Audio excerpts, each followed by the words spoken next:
In planning this, I know some of you have been through Common Core oriented workshops before and some of you haven't. And so I'm going to try and balance what for some of you may be review, but I think, as someone just said coming in, it's kind of nice to get those wheels turning again after the summer months. I'm Mary Clark. I work with the Capital Region Education Council as an education specialist. I work with teachers on a range of topics from teacher evaluation to school climate and cultural proficient instruction. However, most of my work focuses on social studies curriculum development and supporting teachers as they work to implement the Common Core state standards. The goals of the Teachers Academy session were to ensure that all of the new social studies teachers at the CREC magnet schools were familiar with the instructional shifts of the Common Core state standards as they relate to content area literacy instruction, as well as to provide specific instructional strategies to support them as they start to work with their students around these rigorous standards. We're going to look specifically, though, at two components of the instructional shifts. We're going to look at academic vocabulary and some strategies that you might want to use in the classroom, and close reading. There are three main shifts required for literacy instruction in terms of the Common Core state standards. First is that students build content knowledge through content-rich nonfiction. And this is an exciting development, particularly for social studies teachers, because it places content in a central role in teaching and learning. Second is that students have regular practice with complex text and its academic language.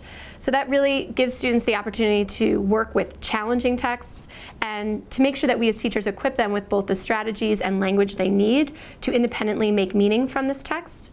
And lastly, it's that students read, write, and speak based on evidence from text. So students need to always go back to the text to find information to support their ideas and their arguments as they present them, either through spoken word or in writing.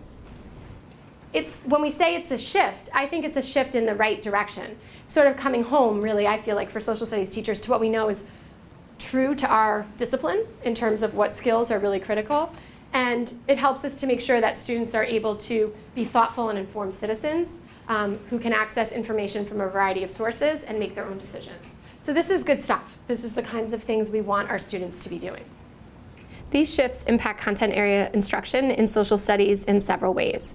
Teachers need to be very mindful about how they're creating a culture of word consciousness in their classrooms. How are students really developing that rich and challenging vocabulary that they need in order to access challenging texts? Teachers need to be considerate of what kinds of texts they're using with their students. In social studies, really being mindful of the primary and secondary sources and making sure students have the opportunity to research and find information on their own. Independent research is going to be very critical for social studies teachers moving forward. And finally, giving students the opportunity to develop effective arguments, giving them opportunities to discuss and collaborate with their colleagues in the classroom, and then to communicate that in writing. As social studies teachers, we have specific reading and writing standards, but as I mentioned, we still want to be accountable to the speaking and listening and the language standards that all literacy teachers have to work with. And so the standards that you have in your PowerPoint and that are up on the screen, standards 4, 5, and 6, come from the language anchor standards. And so we haven't looked as closely, those of you who've done Common Core work with me before, we haven't looked as closely at the language standards. We've looked more heavily at the reading and writing. And so what I'm going to ask you to do at your tables is to take a look at these standards, and then on the chart paper that you already have, and you're going to kind of want to divide it into thirds, I want you to unpack what skills and knowledge would students need in order to demonstrate those standards. The ELA standards are shared responsibility across disciplines at the secondary level, because even though we have ELA standards and additional standards for history, social studies, science, and the technical subjects, the goals for students are fairly similar across those standards. We want students to become independent in their ability to attack text. We want them to develop a strong and rich vocabulary. We want them to build knowledge. And we want them to be able to write in a variety of forms effectively. And so although we have different content, the standards are really the tools to access that content. And so whether a student's in science or ELA, art or social studies, they need to develop these skills and apply them to that content area so that they can really see the transferability of all of these skills across many disciplines and the usefulness for them in their lives. And what else? What else do they know and be able to do?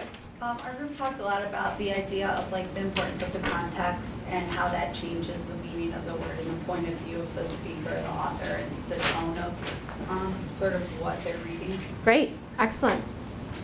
We also discussed once talking about like specialized reference materials, things to when to use at the source, when to use the dictionary, when to use like a rhyming dictionary, just when it's appropriate, how to access it and how to use it, and actually look, how do I find a synonym for a particular word? Like I know and such like that. Right, and again, that's the kind of thing that we would want to clarify with our students, what tools exist to help us when we are stuck and we don't know the meaning of a word.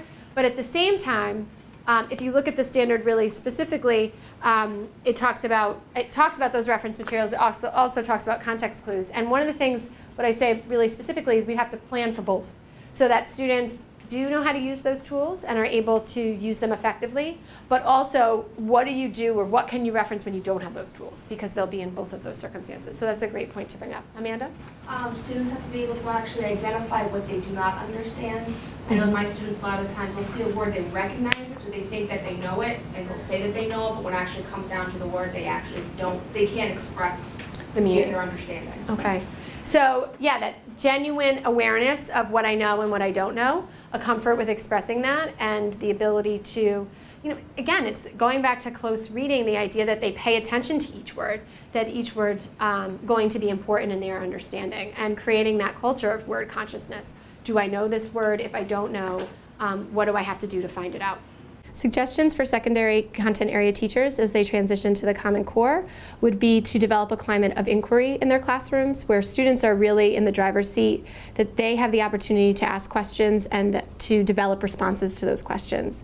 To make sure that there's an environment that promotes research, that students are looking to multiple sources to find evidence that supports their thinking, that they develop a climate of word consciousness and really promote vocabulary and vocabulary development in the classroom. And lastly, that they encourage discourse, that students have the opportunity to share their ideas with each other, to defend their thinking, and to develop their ideas through this interactive and collaborative method.